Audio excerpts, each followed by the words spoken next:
Sir అందరూ వినాలి. ఈ రోజు నుండి 3 రోజులు క్రీడా కార్యక్రమాలు ప్రారంభమవుతున్నాయి. ఈరోజు స్టార్ట్ చేస్తున్నాం.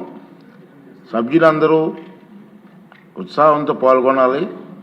ఈరోజు మధ్యాహ్నం 3 గంటలకి, రేపు కాదు, ఈరోజు మధ్యాహ్నం 3 గంటలకి. అది దురదృష్టం అనుకుంటున్నాం. ఈరోజు మధ్యాహ్నం 3 గంటలకి ఇందిరాగాంధీ ఇండోర్ స్టేడియంలో ప్రారంభోత్సవం ఉంటుంది. మీరు అవకాశం ఉంటే సీఎం గారి పర్మిషన్ అడిగి ఓపెన్ చేసి వచ్చేయండి. సభ్యులందరూ తప్పకుండా హాజరు కావాలని మనవి.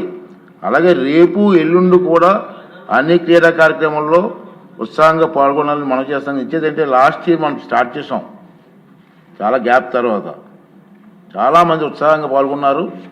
పబ్లిక్లో కూడా మంచి మెసేజ్ వెళ్ళింది, చాలా సరదాగా చూశారు. ఎన్నో వేల మంది లక్షల మంది చూశారు. అంచేత మళ్ళీ ఈ సంవత్సరం కూడా ఈ క్రీడలు ఏర్పాటు చేస్తున్నాం. దయించి ప్రతిరోజు వచ్చి పాల్గొని ఆ కార్యక్రమం విజయం చేయాలి. తర్వాత చీఫ్ విప్ గారు అతనికి అప్పచెప్పాము, ఎవరైనా ఉత్సాహం ఉంటే చిన్న నాటిక పోటీలలో కానీ ఇటువంటి క్రిస్టియన్ ఉంటే చేయమని చెప్పి వాళ్ళు కూడా అప్పచెప్పడం జరిగింది. బ్రహ్మాండంగా చేస్తాం. లాస్ట్ డే మాత్రం చంద్రబాబు గారు ఏం చెప్పారంటే మాతోటి ఫైనాన్స్ మినిస్టర్ గారు చంద్రబాబు నాయుడు గారును లాస్ట్ డే క్లోజింగ్ డేలో మాత్రం ప్రైజ్ డిస్ట్రిబ్యూషన్ ఉన్నాడు. ప్రతి సభ్యులు కూడా ఫ్యామిలీతో పిల్లలతో సహా వచ్చే కార్యక్రమాలు విజయం చేయమని చెప్పి తీసుకొచ్చాం. అందరూ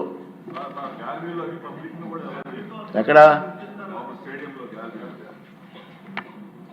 నాకేం అభ్యంతరం చేయలేదు. మేము లేదు, మీకు తెలుసు కదా, ఇక్కడ రిజిస్ట్రేషన్ ఎవరైనా రావచ్చు. ఓకే అండి.